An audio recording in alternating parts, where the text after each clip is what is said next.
Mornings are filled with anticipation, projects, interaction, ideas. My day starts with a quick stand-up meeting with my team, reviewing all the key projects, timelines, customer feedback, and the margins. We are working on a big project, an ICE to EV conversion, in which a very short timeline is there. And today, we need to close in on one of the biggest solutions that we are looking for. A core value of one team with customers embodies a commitment to solving our customer challenges and helping them win. As the saying goes, the word impossible says, I am possible. Today, we could actually finalize the aggregate packaging solution for the ICE to EV program, a big relief for all of us.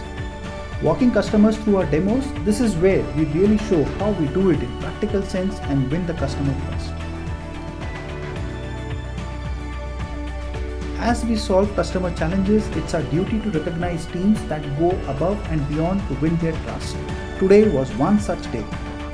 And the day ends just as energetically as it began. When I leave for home tired, I remind myself why I do this every day to engineer a better world for our people, our customers, and our future generation. I cannot wait to get started again tomorrow.